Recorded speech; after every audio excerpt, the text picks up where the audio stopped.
So here I am again. It's Thursday. Beautiful day outside. We had our ducts cleaned. You know, the dryer vent thing. And we've had to do it more frequently because of my stupid red towels. They are still, the lint that comes off of my stupid red towels, which I love, but not when I wash them. I'm still getting a handful of red lint, which is everywhere. And it was all up in the roof, and you should have seen all of the pink fluffs that were coming out of the roof when the guy suctioned the vents.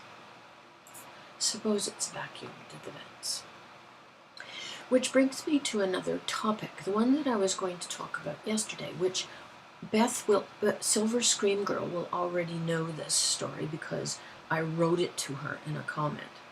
And it's along the subject of food and how tired describing the words that we use to describe food can get. And I was watching TV, and this is about, I would say, as many as 3 months ago now, Anthony Bourdain's No Reservations. You know Anthony Bourdain. Yeah, the skinny bad boy celebrity chef. And he was, in No Reservations, that show, he goes around a city and explores the hot spots for food. Not the haute cuisine food places, but the best food places. And generally he has a guide that goes along with him. I don't remember where he was, but the food that he was tasting with this guy looked absolutely wonderful. And they were sitting in a well-known locals hotspot restaurant, and Anthony was talking to his friend, the one that was guiding him around.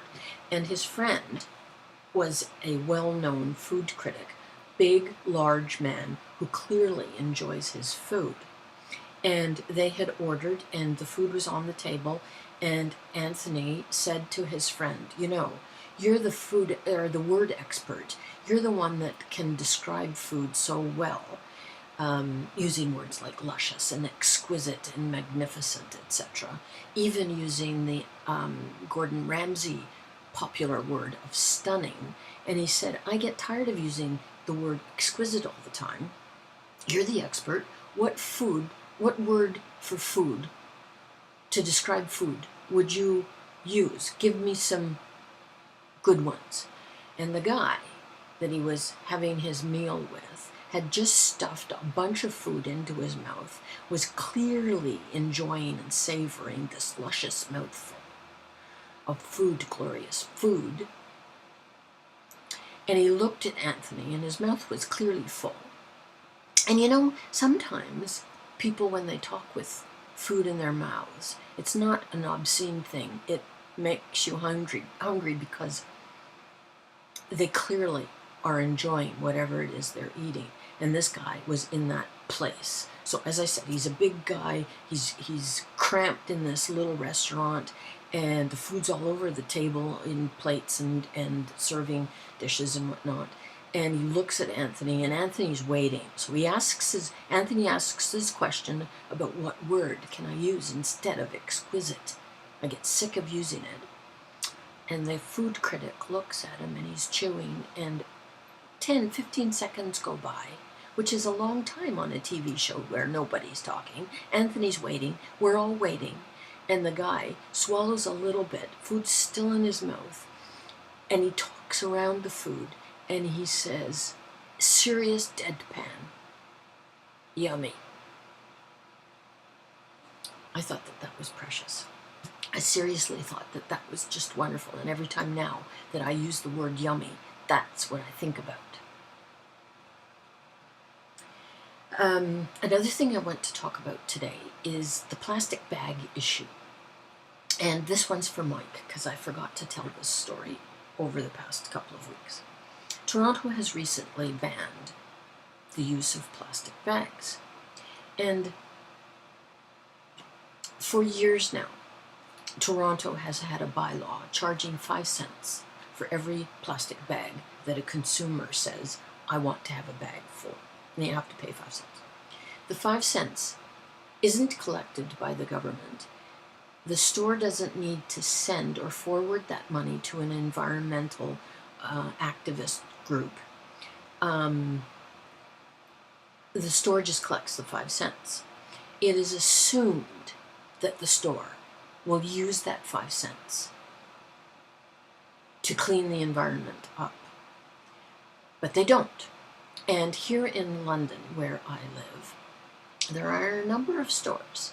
Actually, 2 that I'm thinking of specifically are big department store, The Bay, which used to charge 5 cents. And I think I've talked about this before. I wrote a nasty letter saying, look, either give me a bag or I'll go someplace where I can get a bag. I'm your customer, I'm your loyal customer, I want a bag. If I buy a bra and panties, I'm not going to go sashaying through the mall carrying my bra and panties. I've talked about this before. I wrote a letter, and I'm positive that it wasn't my influence, of course, but the Bay now doesn't charge for plastic bags. Shoppers Drug Mart, my favorite store, charges a nickel. It incenses me. I am a loyal customer. I spend my money in Shoppers Drug Mart. And if I've purchased 15 different things in a drugstore, I expect them to give me a bag. And if they can't give me a plastic bag, which is all they have, and they want to charge me a nickel for it, and they can't tell me what they do with my nickel, I take offense to that. Now, I'm an environmentalist. I'm careful with recycling. I do it. I try to keep my paper usage down, but that's difficult because I love paper. But I'm a consumer, and there has to be a better way than having us have to carry around a cloth bag, which I do for groceries. I also have a big bin, big plastic hard bin for groceries. But my point first is, if you're charging a nickel, you tell me what you're going to be doing with my nickel. Plus, if you use 10 bags, if you go to different stores and you get 10 different things and you come out with a plastic bag, and each one of those you've paid 5 cents for, that's $26 a year. And they can't account for that to me. I don't like that. So, if a store has to ban plastic, what are they going to go to? Are they going to provide us with cloth bags? Are they going to provide us with paper bags? Are there enough trees to provide us with paper bags? What are they going to do? And plastic garbage bags haven't been banned. Liners for bins haven't been banned, and they're all plastic. The little bags that you put your produce in, you gathering up 6 clementines. What are you supposed to put your 6 clementines in? A little plastic bag, right? Are they going to charge a nickel for that? Is that ecologically sound to provide a little plastic bag for 6 clementines? It makes me crazy. I have had such arguments, and I talked to the store manager at Shoppers about this 5 cents charge for Shoppers Drug Mart. So it makes me crazy that they're not providing to me, a loyal customer who could go someplace else, a bag for me to carry my stuff. Now, that's 9 minutes. That's way beyond what I normally do. That's it, that's all.